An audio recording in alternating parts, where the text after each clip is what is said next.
is no longer a Buck after his dramatic exit, the wideout is still officially on Tampa Bay's roster. There are reportedly discussions between the team and the league about how to handle the matter moving forward, including a possible suspension prior to his potential release. Shannon, the story that has been all over Twitter since Sunday has been AB's latest departure, and we know he has a huge presence online. So how much does social media have to do with AB's demise? I think it played a role, Skip, but ultimately it comes back down to the individual. AB was a standalone. AB was a professional athlete, and at the time you could make a case he was the best receiver in football. So he didn't need validation from the social media world, but he wanted it. The moment he went Facebook Live and he saw all those clicks and he saw all those likes and people was going crazy, I believe that was the beginning of the end. So now I start to do things. Skip, people don't understand attention and fame is a disease. It's a sickness. And the more you get it, the more you crave it, the more you desire it, the more you need it. When AB got those 200,000, 300,000 likes, he craved that. Now, what's the next biggest thing? It's kind of like Michael Jackson, Skip, when he did Thriller. He sold 100 million copies. What's my next Thriller? It drove him crazy that even though Dirty Diana was Diamond, it wasn't Thriller. Okay, but I need that. I need that fix. It's like a drug, Skip. Once you get that first hit, you crave it and you're searching for that. Okay, AB's like, what can I do? And he started doing things. And people on social media started validating his bull jive. Yeah, you're right, AB. A lot of times people love people that will thumb their nose up at the establishment, that will thumb their nose up at authority. Yep. AB was doing that to the Pittsburgh Steelers by not coming to practice, by missing meetings, by his shenanigans. He was thumbing his nose up, although they were paying him $10, $11 million. He was like, I don't care. I'm going to do what I want to do. Mm-hmm. You remember in his interview, he said, they're going to play by my rules. He really thought that was the case. And people on social media, they started to validate AB's bull jive. And people around him, Skip, he surrounded himself with people that told him what he wanted to hear, not what he needed to know. Because, Skip, if I'm around you and I get to offer you nothing but AB, you right, and I get to go to the club and get the bottles, I get to be around all the females, I get to go everywhere you go, fly private, why would I ever tell you something that's right? Good point. I'm only going to tell you what you want to hear, because I like bottles. I like being around the bottles. I like going places and being able to do things that I would never be able to do unless I'm AB's clique.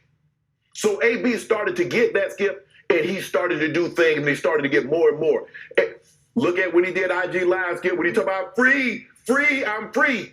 Everybody look at AB. Now, a lot of those people that say AB was doing right and AB's this, say AB a fool. AB done lost the bag. Social media has made a lot of people that was not as big to start as AB famous. Skip, most of the shows on television, reality shows, the Real Housewives of Atlanta, Real Housewives of Potomac, Real Housewives of Beverly Hills and the Potomac, and this one and that one. The Kardashians, they became 100 millionaire billionaires on reality television.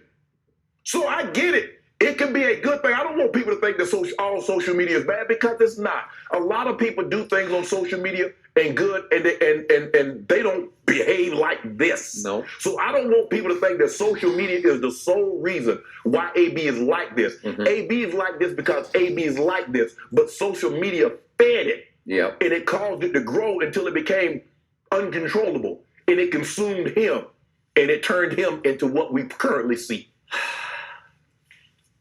I agree times 10 with everything you just said, to the point that I believe that Antonio Brown became the first high-profile victim in sports of social media. Right. For all the reasons you just detailed, because he went over the edge into it. He went through the looking glass, down the rabbit hole, and he couldn't come back from it because he became obsessed with it. He became addicted. It's a form of attention deficit disorder where you just need constant attention, and it will give it to you sometimes, maybe oftentimes, for all the wrong reasons. I've mentioned this before, but I've been on TV for a long time, and I've had a lot of friends who have come and gone in this business. And I call it the vampire mystique, where once you get on TV, you turn into a vampire and you can't help yourself Right. because you become the face in the mirror. Right. And you're no longer you. Right. And I've had friends I lost touch with because they lost touch with themselves. Right. And I believe some of that started happening with Antonio, to where all of his bad behavior got reinforced, if not even flat out encouraged, Right. by those, what did you say, who want you to thumb your nose. Yeah. They want you to thumb your nose.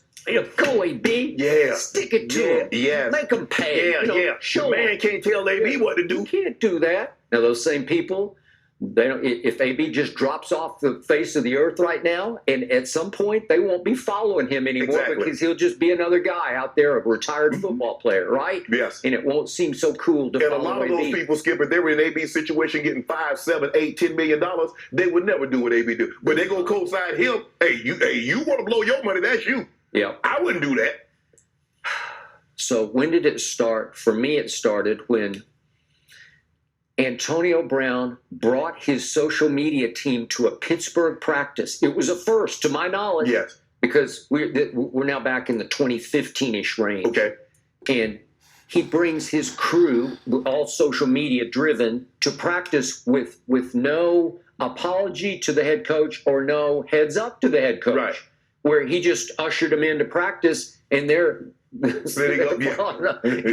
following him through practice, because they're going to post all of his catches and all of his workout and all the Right. things he's going to do.